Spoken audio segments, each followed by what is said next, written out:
42 उसका 5वां पद।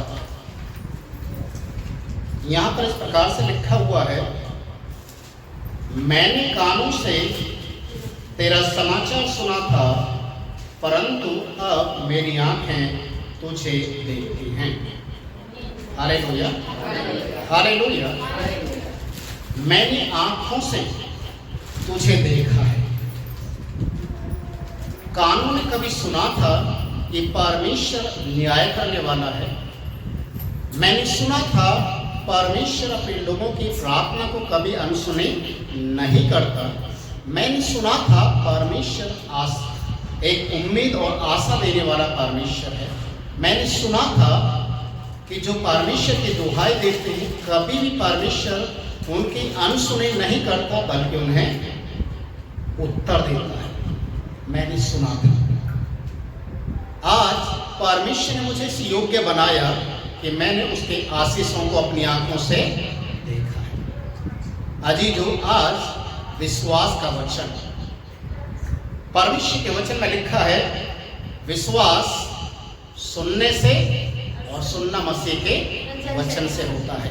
जब आप सुनते हैं कि प्रभु यीशु मसीह चंगाई देने वाला है, जब आप सुनते हैं प्रभु यीशु मसीह आशीष देने वाला है, जब आप सुनते हैं कि जो कार्य मनुष्यों से नहीं हो सकता वो परमेश्वर से हो सकता है, जब आप सुनते हैं कि यीशु जीवित है और उसके नाम में बड़े बड़े आश्चर्य कर्म होते हैं, तो आप जब सुनते हैं और प्रभु के नजदीक आकर विश्वास करते हैं तो अपनी आंखों से उन कामों को होते हुए देखते हैं। Hallelujah, hallelujah. ये आज आपको मेरा विश्वास इस तरीके का होना बहुत जरूरी है कि आज जो हम सुन रहे हैं और हमारा विश्वास जो है वो विश्वास उन आशीषों को हमारी आंखों के सामने लेकर आए और हम इन बातों को देखें कि हाँ, वास्तव में परमेश्वर आज हमारी सुनता है। मैं कुछ उदाहरण देकर आपको समझाऊंगा। बाइबल में बहुत सारे उदाहरण ऐसे दिए गए हैं, जैसे इब्राहिम परमेश्वर के साथ जब चलना शुरू किया तो सबसे पहले अबीमेलेक ने इस बात को कहा, मैंने साक्षात देखा है कि परमेश्वर तेरे साथ रहता है। मैंने साक्षात देखा है जिस काम में तू हाथ डालता है उस कार्य को परमेश्वर सफल करता है। इसलिए मेरे लिए दुआ कर कि परमेश्वर मुझे भी आशीष दे। Hallelujah, hallelujah. इसहाक के विषय में भी हम पढ़ते हैं। इसहाक भी क्या कहता है कि परमेश्वर तूने मेरे पिता की प्रार्थना को सुना, मेरे पिता के साथ तू रहा, तूने वादा किया तो मेरे भी साथ रहेगा। और गरार का जो राजा, उसने जब इस चीज को देखा कि परमेश्वर इसहाक के साथ भी रहता है, याकूब के साथ परमेश्वर रहता था, उसके ससुर ने अपनी आंखों से याकूब के साथ परमेश्वर को चलते हुए देखा। हालेलुया। यूसुफ जो मिस्र देश की गुलामी में चला गया था, वहां के राजा ने, वहां का जो एक बड़ा बिजनेसमैन व्यक्ति था, जब इन्होंने यूसुफ को देखा, जिस बिजनेसमैन के बारे में बता रहा हूं, पोतीफर उसका नाम था, जब उसने देखा यूसुफ को कोई भी कार्य दिया जाए ये सारे कामों को फटाफट कर रहा है, क्योंकि इसके पास इतनी बुद्धि, इतना ज्ञान किसने दिया। और उसने ऐसे ऐसे कठिन परीक्षाओं को भी उसके सामने रखा कि कर पाता है या नहीं, पर बाइबल में लिखा है यूसुफ ने उन सारे कामों को कर दिया। तो उसने देखा और बोला, परमेश्वर तेरे साथ। Hallelujah, hallelujah. जब सदरक, मेशक, अबेदनगो आग की भट्टी के अंदर डाले गए, तो उस समय वहां के जो राजा ने, नबूकदनेस्सर ने देखा और अपने सेनापति, अपने जो शागिर्द लोगों से पूछा, हमने कितने लोगों को आग की भट्टी में डाला? 3 लोगों को। और दिखाई कितने दे रहे हैं? 4। इसका मतलब इनके साथ कौन है? परमेश्वर। देखिए, परमेश्वर हमारे साथ चलते हुए नजर आता है। मालूम है, लोग देखकर इस चीज को पहचानते हैं। संसारिक लोग इस चीज को जानते हैं कि ये परमेश्वर के जन हैं, इनके साथ परमेश्वर है, उसके स्वर्गदूत इनके देख रेख करते हैं। इसलिए बड़े कॉन्फिडेंस के साथ अय्यूब इस बात को कहता है, मैंने कानों से सुना था, मैंने कानों से सुना था, अब मेरी आंखें उन सारे कामों को देख रही। Hallelujah, hallelujah. आपने शायद कभी सुना होगा कि यीशु मसीह के नाम से प्रार्थना की जाते हैं, बीमार ठीक हो जाते हैं। आपने सुना होगा यीशु मसीह के नाम से भूत प्रेत भाग जाते हैं। आपने सुना होगा यीशु मसीह के नाम से प्रार्थना की जाते, जादू टोने खत्म हो जाते हैं। जब उन चीजों को आप अपनी आंखों से होते हुए देखते हैं तो आपका विश्वास बहुत बढ़ जाता है। हालेलुया। इसलिए प्रभु यीशु मसीह ने थोमा को कहा, अविश्वासी नहीं रहे, विश्वासी बन, और धन्य है वे जो बिना देखकर मुझ पर। हालेलुया। अय्यूब का जीवन हम लोग सब जानते हैं। अय्यूब एक धर्मी व्यक्ति था। अय्यूब परमेश्वर की खराई में चलने वाला व्यक्ति था। अय्यूब परमेश्वर का भय अपने घराने सहित मानता था और परमेश्वर को नित्य प्रार्थना करना और बलिदान चढ़ाना और परमेश्वर के साथ साथ में अपने जीवन को बिताना उसके जीवन का एक अहम हिस्सा था। पर बाइबल में लिखा हुआ है, शैतान इन चीजों से खुश नहीं होता कि कोई परमेश्वर के नजदीक में पाया जाए। शैतान इस चीज से आनंदित नहीं होता कि एक परिवार की सुरक्षा के लिए परमेश्वर अपने स्वर्गदूतों का बाड़ा बांधे। उसको अच्छा नहीं लगता और वो कोशिश करता है उस बाड़े को तोड़ने के लिए। वो कोशिश करता है कि हमारे जीवन के अंदर उस आनंद, उस खुशी को चोरी करने के लिए। इसलिए प्रभु यीशु मसीह ने कहा कि चोर किस काम के लिए आता है? चोरी करने, नाश करने और घात करने के लिए। ये चोर शैतान है, ये आसानी से बैठने वाला नहीं है, वो घूमते फिरते हुए आ जाता है। अय्यूब के साथ ऐसा ही हुआ। अय्यूब को देखा और परमेश्वर के सामने जाकर अय्यूब के ऊपर उंगली उठाना शुरू किया, दोष लगाना शुरू किया। परमेश्वर ने एक बार शैतान को मौका दे दिया कि ठीक है, तो अय्यूब को चेक कर सकता है, अय्यूब का जो कुछ है सब कुछ तो देख सकता, ले सकता है, पर उसके शरीर को छोड़ देगा और उसका सब कुछ खत्म कर दिया, उसके बच्चों को भी खत्म कर दिया, उसका धन दौलत सारा खत्म हो गया, सब कुछ खत्म हो गया। फिर भी अय्यूब अपनी खराई में बना रहा। अय्यूब ने क्या कहा? प्रभु ने दिया, प्रभु ने लिया, उसके नाम को धन्यवाद। शैतान इससे भी शांत नहीं बैठा, वो फिर परमेश्वर के सामने जाकर बोलने लगा कि जब शरीर ठीक रहेगा तो व्यक्ति बहुत कुछ करके बहुत कुछ कर सकता है, इसलिए उसके शरीर को भी क्या कर, मुझे दे दे, ताकि मैं उसके शरीर के अंदर एक ऐसा कांटा चुबा दूं, एक ऐसी बीमारी को डाल दूं ताकि वो तेरी निंदा करने लगे। और बाइबल में लिखा है, परमेश्वर ने कहा उसके प्राण को छोड़ देना, ये भी तो करके देख ले। और बाइबल में लिखा है, शैतान फिर गया और अय्यूब के सर से पांव तक बड़े बड़े फोड़े निकाले। हालेलुया, बड़े बड़े फोड़े निकाले। वो कपड़े नहीं पहन सकता, दुखी हो गया, राख के ऊपर बैठकर अपने शरीर को खुजलाने के लिए बैठ गया। उसकी स्त्री उसके पास आकर बोलती है कि तेरा सब कुछ खत्म हो गया, बच्चे चले गए, धन दौलत चला गया, सब कुछ चला गया, तेरा शरीर भी एक ऐसी बीमारी से ग्रसित हो गया, तेरे साथ तो कोई बैठना भी पसंद नहीं करेगा। अभी भी परमेश्वर को क्या कर, भला बुरा बोल और छोड़ दे, परमेश्वर पर विश्वास करना छोड़ दे। अपनी स्त्री को समझाता है और डांट कर इस बात को कहता है कि जब परमेश्वर ने हमें सुख दिया तो हमने लिया, जब दुख देता है तो परमेश्वर हम क्यों ना लें। मैं नंगा आया था, अर्थात खाली हाथ आया था और खाली ही लौट जाऊंगा। जो प्रभु ने दिया है वो प्रभु ने ले लिया। हालेलुया, प्रभु के नाम को धन्यवाद हो। उसकी स्त्री उसे छोड़कर चली गई, उसका सब कुछ सारे रिश्तेदार उसे छोड़कर चलेगी, वो अकेला रहेगी, दुखी और लाचार बेबस होकर। फिर भी अपने मुंह से उसने अपशब्द नहीं निकाला। उसे मालूम था, उसे यकीन था कि आज नहीं तो कल मेरा परमेश्वर मुझे फिर से उस मुकाम पर लाकर खड़ा करेगा। मैं एक ऐसे परमेश्वर को जानता हूं जिसने कहा है, पहले परमेश्वर के राज्य उसके धार्मिकता की खोज करो तो सारी चीजें तुम्हें मिल जाएंगी। एक ऐसे परमेश्वर को मानता हूं जो बदला लेना उसका कार्य है। मैंने सुना है परमेश्वर के विषय में, वो अन्याय नहीं है। वो आज नहीं तो कल मेरी प्रार्थना को जरूर से सुनेगा।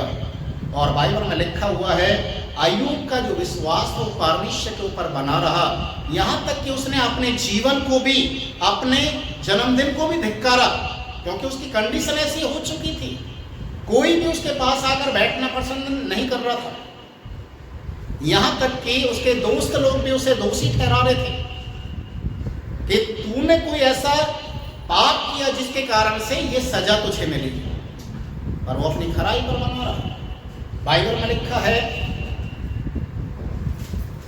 अय्यूब की किताब उसका 31 अध्याय उसका 6 पद आप पढ़ेंगे तो वहां पर लिखा हुआ है, अय्यूब अपनी खराई में इतना ईमानदार था, इतना खरा था, तो परमेश्वर के सामने और अपने दोस्तों के सामने एक शब्द को बोला, तो मैं धर्म के तराजू में तोला जाऊं।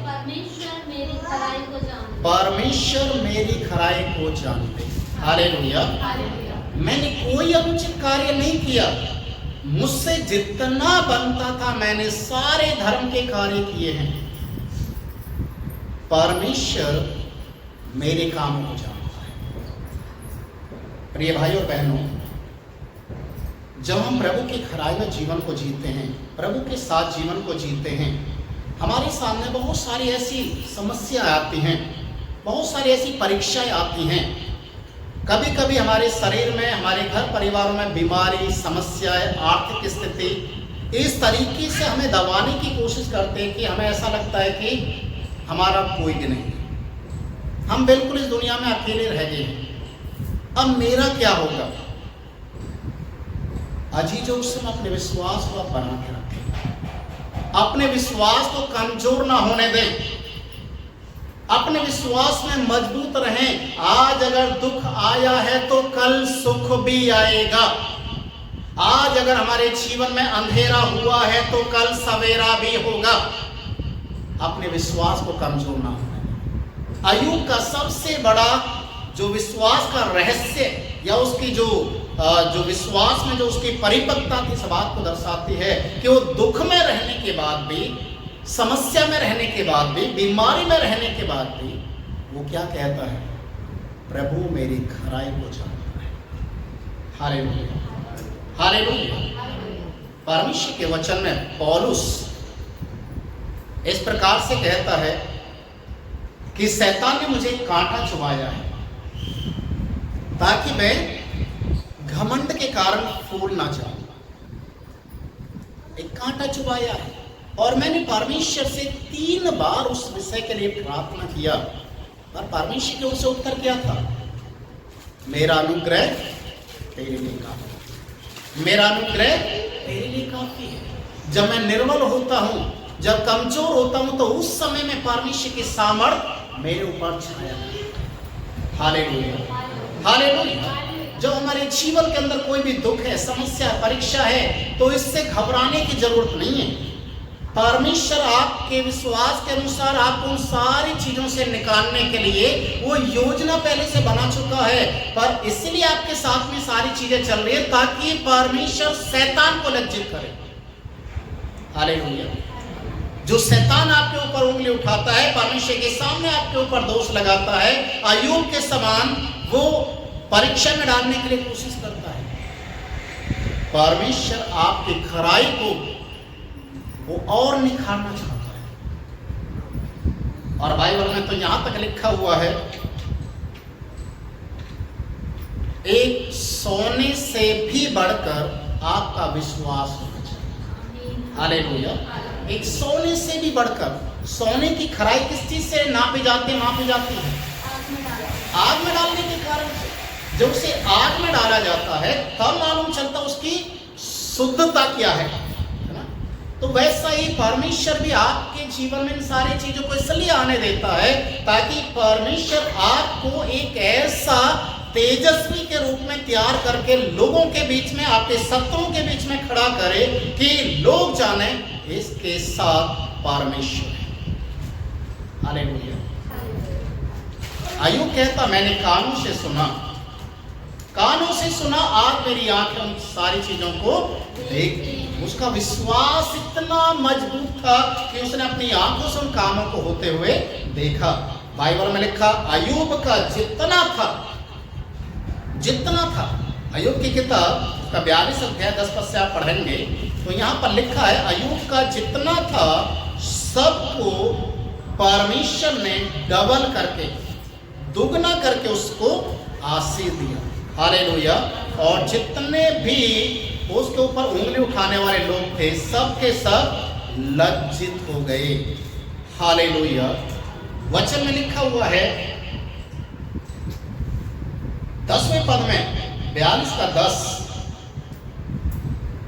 जब अय्यूब ने अपने मित्रों के लिए प्रार्थना की तब यहोवा ने उसका सारा दुख दूर किया और जितना अय्यूब के पास पहले था उसका दुगना यहोवा ने उसको दे दिया। हालेलुया। दुखी के समय में, बीमारी के समय में जो उसके दोस्त लोग उंगली उठा रहे थे किसके ऊपर? अय्यूब के ऊपर, और कह रहे थे कि तूने जरूर से कोई ना कोई पाप किया है, इसलिए बीमारी तेरे ऊपर आई, इसलिए विपत्ति तेरे ऊपर आई, तेरा सब कुछ खत्म हो गया, इसलिए क्योंकि जरूर से तूने कुछ ना कुछ गलत किया है। आज आपको मालूम है अय्यूब अपने उन्हीं मित्रों के लिए प्रार्थना कर रहा है। हालेलुया। अपने उन्हीं दोस्तों के लिए प्रार्थना कर रहा जो कभी दोष लगा रहे थे। और ये कैसे हुआ मालूम है? स्वयं परमेश्वर ने कहा मैं तुम्हारी प्रार्थना नहीं सुनूंगा, तुम्हारे बलिदान को स्वीकार नहीं करूंगा, तुम्हें मेरे दास के सामने जाना पड़ेगा, अय्यूब के सामने जाना पड़ेगा। जब तक वो तुम्हारे लिए प्रार्थना नहीं करेगा तुम्हारी प्रार्थना सुनी नहीं जाएगी। हालेलुया। अय्यूब के सामने जाकर गिड़गिड़ाते, अय्यूब के सामने जाकर अपनी गलतियों को मानते और कहते हैं कि भाई हमें माफ करें, हमसे जो गलती हुई है आप हमारे लिए प्रार्थना करें, तभी परमेश्वर हमारी सुनेगा, हमारे दुखों को हमसे दूर करेगा। अय्यूब प्रार्थना करने के लिए उसने आनाकानी नहीं किया। मैं एक घटना आपको बता रहा हूं। किसी पास्टर के पास एक विश्वासी पहुंचा और बोला पास्टर जी मेरे घर में मेरी पत्नी बहुत ज़्यादा बीमार है, आप अगर चल सकते हैं तो आप प्रार्थना करने के लिए चलिए, क्योंकि प्रार्थना की सख्त जरूरत है। तो पास्टर जी ने क्या जवाब दिया मालूम है? मेरे खुद के पेट में दर्द है, मेरे लिए जाकर पहले दवाई लेके आ मैं मेडिकल स्टोर से, उसके बाद मैं देखूंगा, जाने के योग्य होऊंगा तो चलूंगा, नहीं तो रहने दे। समझ में आ गया? मैं खुद ही बीमार हूं, मैं क्या दूसरे लोगों के लिए प्रार्थना करूं? पर अय्यूब ने ऐसा नहीं कहा। अय्यूब दुखी हालत में भी क्या किया? प्रार्थना की। और वचन में लिखा है जब उसने प्रार्थना किया तो परमेश्वर ने सबसे पहले अय्यूब के दुखों को दूर किया, उसके दोस्तों की, उसके मित्रों की प्रार्थना को सुना, और जितना अय्यूब का लॉस हो गया था, जितना अय्यूब का खत्म हो चुका था, उन सब को परमेश्वर ने क्या किया? दुगना करके देना शुरू किया। जो अय्यूब की पहले जो स्थिति थी परीक्षा में पढ़ने से पहले, उससे भी ज्यादा वो परमेश्वर को धन्यवाद देने वाला था। क्योंकि जब परमेश्वर आशीष देने पर आता है तो कोई भी उसे रोक नहीं सकता। Hallelujah, hallelujah. अय्यूब का जीवन हमारे लिए प्रेरणादायक है। हमें अय्यूब को देखना है। हम भी एक इंसान है, अय्यूब भी हमारे समान इंसान है। अय्यूब जब इतने सारे दुखों में रहने के बाद भी उसने अपने विश्वास को नहीं खोया। जो परमेश्वर पर उसने विश्वास किया था उस विश्वास में बना रहा। आज लोगों के जीवन में थोड़ा सा दुख आता, समस्या आते, परीक्षा आते, बीमारी आते, तुरंत बाइबल पढ़ना, प्रार्थना करना, चर्च जाना, पास्टर को अपने घर में बुलाना तक बंद कर देना। हालेलुया। बहुत दुखी हो जाते हैं। और कभी कभी तो लोग ऐसे अपने चेहरे को बना के रखते हैं कि ऐसा लगता सारी दुनिया का दुख इसने अपने ऊपर उठा लिया। और अय्यूब के जीवन को जानिए। अय्यूब के जीवन से हमें सीखना है कि अय्यूब एक इंसान रहने के बाद, सब कुछ लॉस होने के बाद, उसकी स्त्री तक उसे छोड़कर चली गई, उसका शरीर पूरा बीमारी में चला गया, कपड़े नहीं पहन सकता वो, कोई उसके सामने आकर उससे बातचीत नहीं कर सकता, उसके दुख को नहीं बांट सकता। एक ऐसी कंडीशन में अय्यूब जाने के बाद भी लगातार प्रार्थना करता है, लगातार परमेश्वर के साथ में वो बातचीत करता रहा और परमेश्वर से मांगता रहा, प्रभु मैंने सुना है तेरे विषय में, मैंने सुना है तू कभी भी अपने लोगों की प्रार्थना को अनसुनी नहीं करता। मैंने सुना है परमेश्वर जो तेरा नाम लेते हैं, परमेश्वर तू हर चीज से उसको नवाजता है।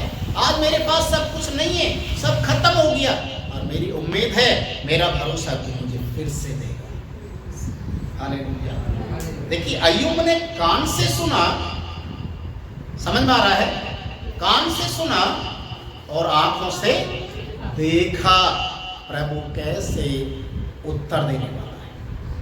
यही विश्वास आज आपका और मेरा होना चाहिए कि हम जो सुन रहे हैं, जो हम एक ऐसी परिस्थिति में आए तो हम अपने विश्वास को डामाडोल ना होने दें। उस विश्वास के साथ हम प्रभु के सामने अपनी प्रार्थना को रखें और इस बात के लिए परमेश्वर को बोलें, प्रभु जब तू अय्यूब के दुख को दूर कर सकता, सदरक मेशक अबेदनगो के साथ आग की भट्टी के अंदर आ सकता है, प्रभु तू मेरे भी साथ अद्भुत कार्य करेगा।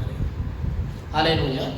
मेरा विश्वास, हमारा विश्वास प्रभु पर अटूट होना चाहिए। आइए सब हम प्रार्थना करें ताकि परमेश्वर हमें और तैयार करे और हम प्रभु के वचन के अनुसार प्रभु में निरंतर आगे बढ़ते चले। हालेलुया।